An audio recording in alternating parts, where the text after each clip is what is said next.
Good morning दोस्तों, नमस्ते, प्रणाम। स्वागत है आप सभी का आप ही के चैनल में। और मैं एक बार फिर से हाजिर हूँ आप लोगों के सामने एक छोटी सी जानकारी के साथ। तो दोस्तों, ये कार्तिक का महीना बहुत खास है और आज पूर्णिमा है।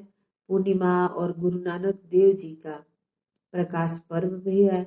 तो मैं आप सभी को ढेर सारी शुभकामनाएं देती हूँ और ईश्वर से प्रार्थना करती हूँ कि आपके जीवन में सुख शांति समृद्धि हो।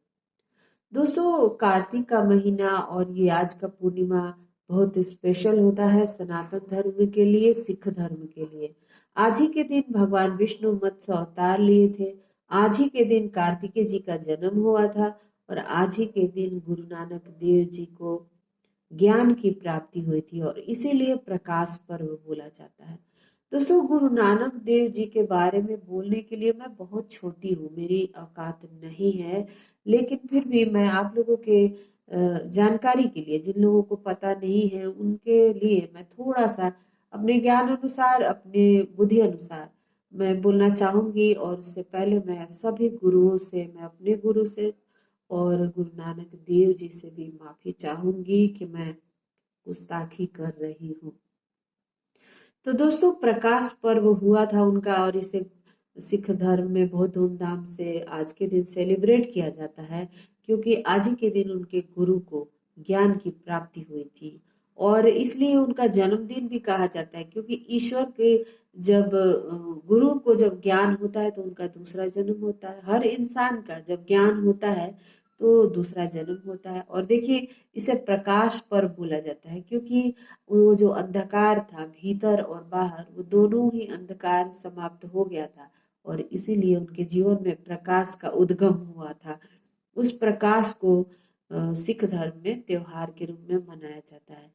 दोस्तों, बाहरी तौर पे प्रकाश कैसे हुआ? आप तो सोचेंगे कि प्रकाश ही प्रकाश रहता है। जी नहीं, हम सभी जब तक ज्ञान नहीं होता है, हमारे जीवन में गुरु नहीं आते हैं, तब तक हमारे जीवन में अंधकार ही अंधकार होता है।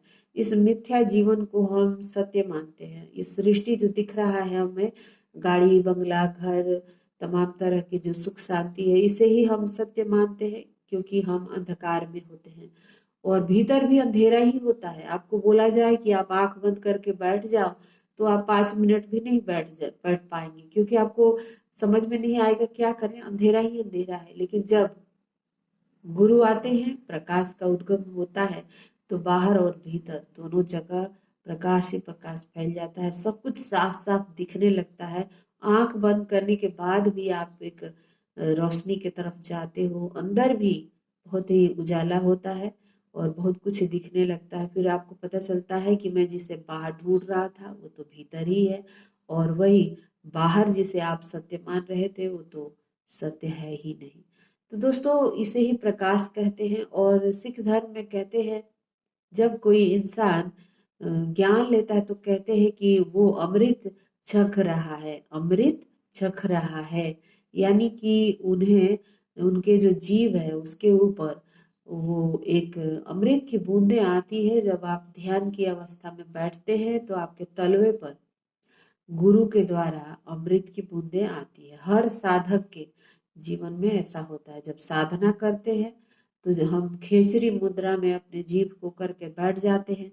अब जब ध्यान की अवस्था में बैठते हैं तो हमारे तलवा से, यानी हमारे सहस्त्रार धार जो है, जो हमारा सबसे क्राउन चक्र, वहां से गुरु हमारे भीतर कुछ अमृत की बूंदे देते हैं और उसे शिष्य अपने भीतर लेता है। उसी को कहते हैं अमृत चखना।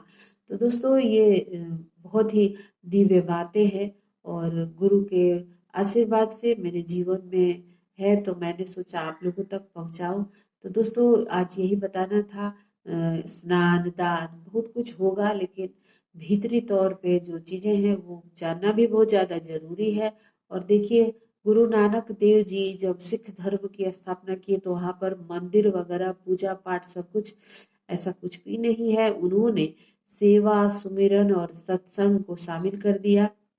इससे क्या होता है कि उनके धर्म में गुरु परंपरा को माना जाता है, जहाँ तन से, मन से और धन से सिर्फ और सिर्फ मानव की सेवा की जाती है वहाँ पर लोगों के लिए भोजन का इंतजाम किया जाता है, लोगों की सेवा किया जाता है। यानी आपने देखा होगा कि जूता चप्पल की वो लोग सेवा करते हैं। और वहाँ पर गुरु का सिमरन किया जाता है, गुरु का ध्यान किया जाता है। गुरु की वाणी ही उनके लिए सब कुछ है। और इसी प्रकार से हम सभी भी जब गुरु के सानिध्य में जाते हैं तो गुरु की वाणी ही सब कुछ होता है। और वेद शास्त्र सारा कुछ होता है सिर्फ और सिर्फ गुरु की वाणी। तो दोस्तों, आज आपको यही बताना था। वीडियो आपको कैसा लगा बताइएगा, और कोशिश कीजिएगा कि आप पूरा इस वीडियो को देखें।